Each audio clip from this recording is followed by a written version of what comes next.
গোটেই ৰাতি থাকিব ৫৫০০কৈ দিবা 5,500 কে দিবা নহলে 5,500 কাৰণ গোটেই ৰাতি থাকিব ন আৰু কামটো 3বাৰ হ'ব ছোৱালী বহুত আছে ৰাতিহে লগ পাবা তো মানে কি ৰাতিৰে লগ কৰিব পাৰিম ৰাতি কেইটাত মানে এনেকে কামত ল'বা নে কিনো সেইটো কোৱা কামত আৰু ছোৱালী আছে তোমাক এতিয়া কাক লাগিব তুমি ফটো দিলে গম পাম মই ঠিক আছে তই মই মোৰে কথা ক'লে নেকি হ'ব তোমাৰ ফটো দিলেও কথা নাই তোমাকতো মই দেখা নাই ন আজিলৈকে নাম্বাৰটোহে পাইছো আছে ছোৱালী আছে বাৰু মই যাম আৰু লগৰ দুজনীক লৈ যাম কনফাৰ্মটো ক'বা শুনা মই কথা এটা কওঁ মই গেষ্ট হাউচৰ ৰুমৰ কথা পাতিলো হেৰি এইটো কি কয় তো মানে মই যাম আৰু এহেঁত দুজনীক লৈ যাম ন মানে কনফাৰ্মটো কোৱা কাৰণ কিহৰ কাৰণে ৰাতি সিহঁতৰ কাম আহি যায় ন মই লগৰ কেইটাৰ লগত কথা পাতি মই কনফাৰ্ম দি আছো আৰু কিমান সময়ত যাব লাগে সেইটো মই কৈ আছো একদম কনফাৰ্মটো ক'বা হা কনফাৰ্মটো ক'ম আৰু তুমি ফটো পাইছো বাৰু মই ফটোখিনি ভালে লাগিছে তুমি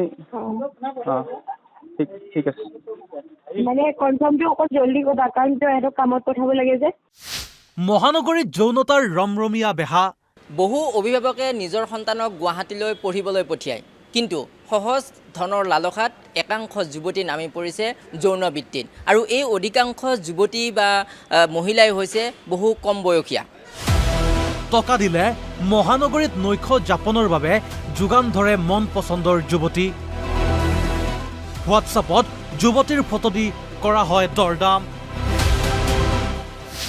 এনিকাৰ বাবে ৬,০০০ৰ পৰা আৰম্ভ হয় যুৱতীৰ মূল্য গেষ্ট হাউচ খুলি মুকলিকৈ চলাইছে দেহ ব্যৱসায়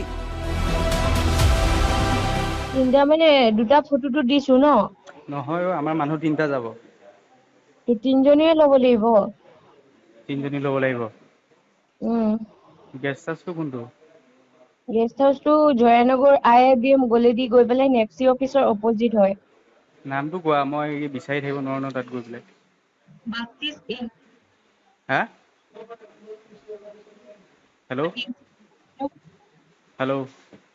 মই হোৱাটছএপত দি আছো গেষ্ট হাউচটোৰ নামটো আৰু তুমি ফটো মাৰি দিয়া গেষ্ট হাউচটো যুৱতীয়ে হোৱাটছআপত দিয়া অনুসৰি জয়ানগৰৰ বাপ্তিষ্ট ইন নামৰ গেষ্ট হাউচত চলে যৌনতাৰ বেহা হাজৰিকা উপাধিৰ এজন ব্যক্তিয়ে যৌন বেহা চলাই অহাৰ অভিযোগ কামৰ প্ৰলোভনেৰে ৰাজ্যৰ বিভিন্ন প্ৰান্তৰ পৰা সুন্দৰী যুৱতীসকল আনি লিপ্ত কৰাইছে দেহ ব্যৱসায়ত ১৮,০০০ টকাকৈ লাভ কৰে একোগৰাকী যুৱতীয়ে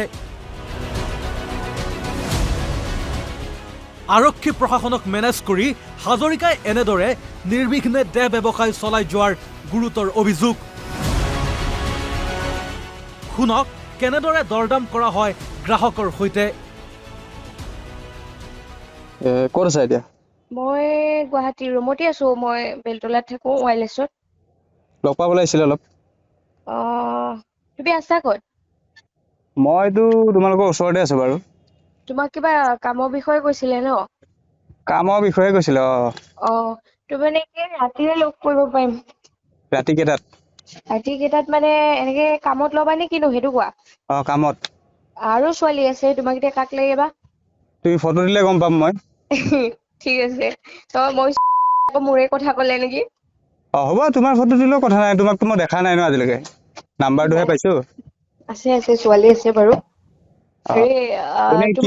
কিমান মান কোৱাচোন মোক কিমান তোমাৰ আমাৰ গেষ্ট হাউচত হলে কমতে কৰি দিব পাৰিম এনে তোমাৰ 6,000ত আহে আৰু এনে আমাৰ গেষ্ট হাউচ হলে কিবা এটা কমাই দিব পাৰিবা গেষ্ট হাউচ ক'ত আছে এইটো তুমি ৰুম লাগে নেকি ৰুম লাগে ঠিক আছে তুমি এটা কাম কৰা জয়ানগৰ যোৱা জয়ানগৰত গৈ কিনি মই কথা পাতি দি আছো তুমি ক'লে হ'ল পঠাইছে বুলি ক'লে হ'ল আচ্ছা জয়ানগৰত গৈ পেলাই তোমাৰ নেপচি অফিচৰ ফ্ৰণ্টতে আছে মই তোমাক এটা কাম কৰা তুমি জয়ানগৰলৈকে গৈ কিনি মোক ফোন মাৰা তুমি আগতে মোক ফটো কেইখনমান দিয়া তোমাৰখনো দিবা ঠিক আছে মই মোৰ যোনটো নাম্বাৰত হোৱাটছএপ আছে সেইটো নাম্বাৰৰ পৰা তোমাক মেছেজ কৰি আছো ৰবা অ'কে ঠিক আছে কৰা এইটোতে হোৱাটছএপ আছে ন তোমাৰ? এইটোতে আছে, এইটোতে আছে। ঠিক আছে দিয়া। এনে কিমান মান হ'ব কোৱাচোন বাৰু, এনে কম বেছ কিবা নহয় নেকি? 5,500 কে দিবা নহ'লে। 5,500 কাৰণ গোটেই ৰাতি থাকিব ন।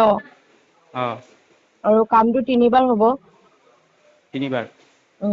ঠিক আছে, তুমি মোক গেষ্ট হাউচৰ ফটো পঠাই দিয়াচোন। আৰু বৰষুণ দি আছে, যাব পৰা নাই মই। ৰাতি 8টাত গ'লে তোমাৰ ৰাতিপুৱা 6টাত আহিব। মানে 8টা বজাত আহে নেকি?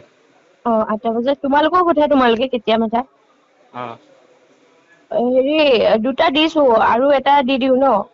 দি দিয়া, আৰু ফটো গেষ্ট হাউচৰ ফটো দিয়া।